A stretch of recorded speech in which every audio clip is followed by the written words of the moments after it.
Dear friends, we are nowadays learning how to combine two sentences into one and making adverb clauses. In this connection, we have used many different conjunctions or adverbs to combine the sentences. Now, before coming to the topic, let us consider one or two examples.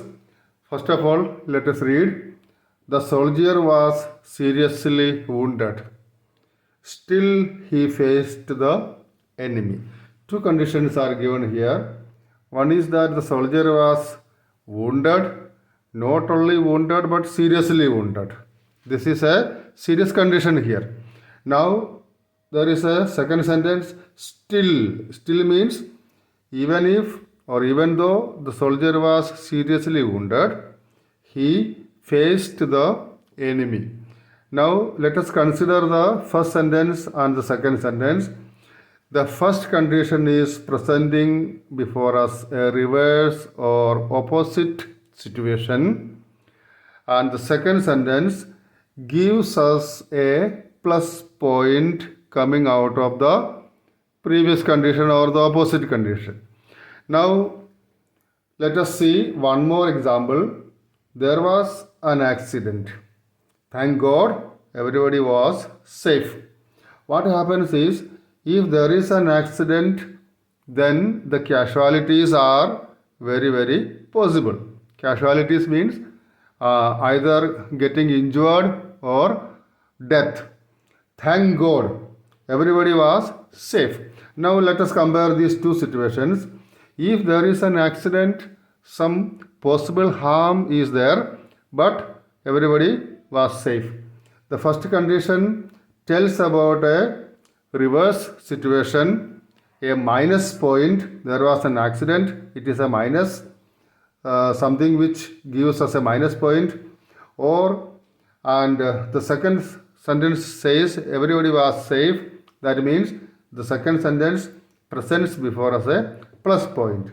So what we have to remember is, in order to combine these two sentences, we have to use either though or although or even though.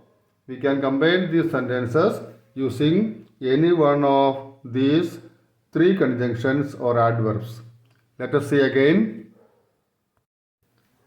Let us see the combined form of the two sentences. We have used though. First of all, we have used though. Though the soldier was seriously wounded, he faced the enemy. We can start the sentence with though. We can also use the other words which are equal in meaning to though, that is although and even though. And we can combine the sentences and we can rewrite the sentences. They will express the same meaning. And let us see, we can replace though with although. Although the soldier was seriously wounded, he faced the enemy. Although and though and even though, whatever the condition is, they go with the minus point sentence. That means the sentence which gives us a reverse situation. Then we comes to know and we want to say about the plus point.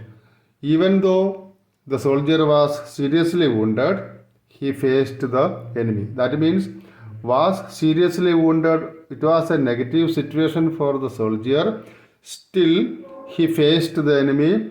When we combine these two sentences, the word which was written as still, that was removed, because when we use though, either though or although or even though, then we have to reduce the sentence by deleting such words which are equal in meaning to these three words. The reverse condition of the sentence is also possible. The soldier faced the enemy though he was seriously wounded. We can say the soldier faced the enemy even though he was seriously wounded. Or we can say the soldier faced the enemy although he was seriously wounded. In this sentence, in this way, we can combine two different situations. This situation is different and the result is advantageous for us.